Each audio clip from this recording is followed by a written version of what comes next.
सुंदरपुर गांव में एक बूढ़ी औरत रहती थी। उसका कोई परिवार नहीं था, वो अकेली रहती थी। जिस घर में वो रहती थी नीचे एक आम का पेड़ था, उनका पूरा दिन ध्यान रखती थी। अगर पल भर भी मैं तुम्हें ना देखूं, तो मुझे चैन नहीं मिलता।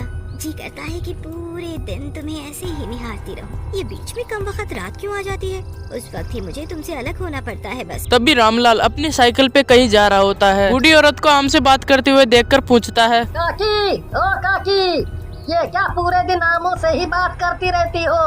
इन्हें जरा ऊपर पेड़ से नीचे उतारो, खुद भी खाओ और हमें भी खिलाओ। कभी नहीं। तुम्हें पता नहीं कि ये मेरे बच्चे हैं। मैं अपने बच्चों को मार कर कैसे खा सकती हूँ? और हाँ, अगर तुमने इन्हें छूने की भी कोशिश की तो मैं तुम्हारे ये हाथ तुम्हारे शरीर से अलग कर दूंगी, समझे? जाओ यहाँ से, आइंदा मेरे खेतों के आसपास भी दिखाई मत देना। ऐसा कहकर रामलाल अपनी साइकिल को लेकर वहाँ से चला जाता है। बूढ़ी औरत को आम से बात करते करते रात हो जाती है और वो अपने घर में जाकर सो जाती है। सुबह उठकर देखती है तो ये क्या है?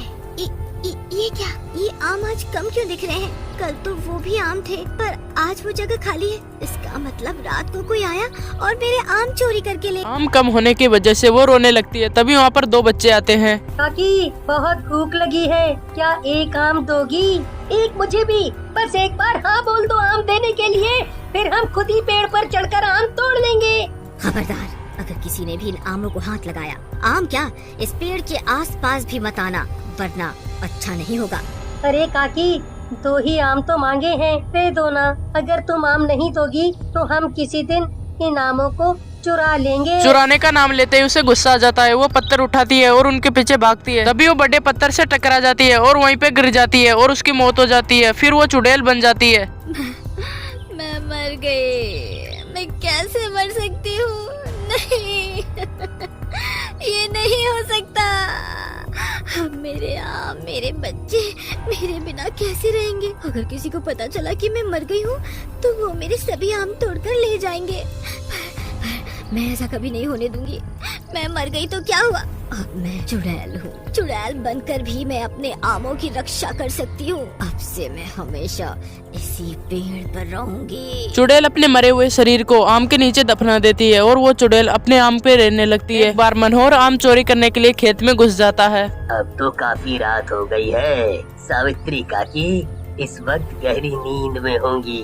यही मौका है इन पेड़ों से आम चोरी करने का। कितने मोटे मोटे और रसीले हैं।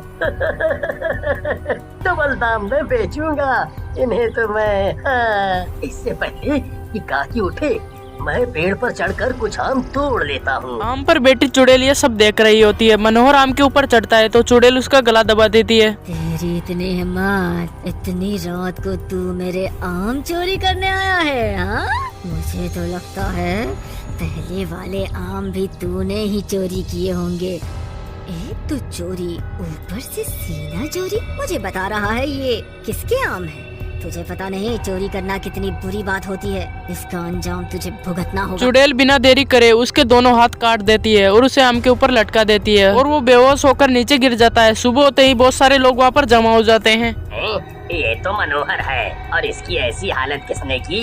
उसके शरीर के किसी ने दोनों हाथ तोड़ दिए। बेचारे का कितना खून बह गया है। चलो इसे डॉक्टर के पास ले चलें। वो तो ठीक है, पर पहले देखो कि उसकी सांसें चल भी रही हैं, तभी डॉक्टर के पास ले जाना ठीक है।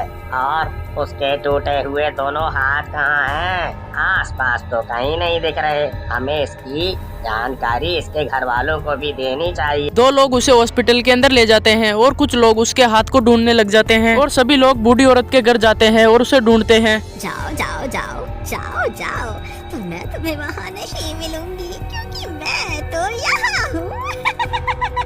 तुम लोगों को इस आदमी के हाथ कभी नहीं मिलेंगे, क्योंकि वो हाथ मैंने आम की जगह टांग दिए हैं। जिस टहनी से मेरे आम टूटे, उसी टहनी पर आम की जगह हाथ होंगे। सभी लोग बूढ़ी औरत के घर जाकर देखते हैं, लेकिन बूढ़ी औरत वहाँ पर मिलती नहीं। घर तो खुला पड़ा है सारा, शायद कहीं गई होंगी। कोई बात नहीं, बाद में पता कर लूंगा। दोपहर के समय सरिता नाम की औरत वहाँ पर आ जाती है शक्कर मांगने के लिए, लेकिन बूढ़ी औरत वहाँ पर नहीं होती। वो वापस जा रही होती है। तभी उसकी नजर आम पे पड़ती है। फर्क पड़ेगा, काकी थोड़ी ना इन्हें रोज रोज गिनती होंगी। सरिता एक पत्थर लेती है और आम के ऊपर मारती है। एक आम नीचे गिर जाता है। मुझे लगता है सविता की हिम्मत कैसे हुई मेरे आम को चुराने की।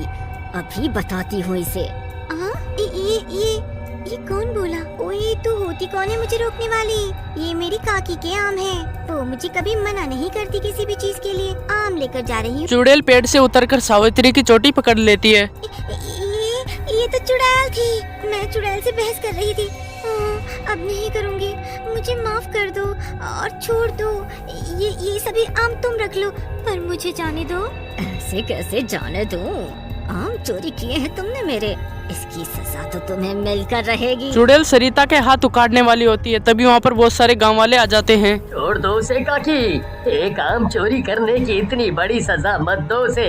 हम सब जानते हैं कि तुम्हारा बेटा मरा था, तो तुमने उसे वहाँ गाड़ दिया और उस जगह एक आम का पौधा लगाया। तुमने उस पौधे की बहुत सेवा की, दिन रात की। काकी, ऐसा नहीं होता। अगर तुम ऐसे ही लोगों के हाथ तोड़कर पेड़ पर टांगती रहोगी तो ये आम का पेड़ नहीं, कटे हाथों का पेड़ कहलाएगा। ऐसा करने से क्या तुम्हारे मरे हुए बेटे को शांति मिलेगी? उन सब की बातें सुनकर चुड़ैल को अपने किए पे पछतावा होता है और चुड़ैल सरिता को छोड़ देती है।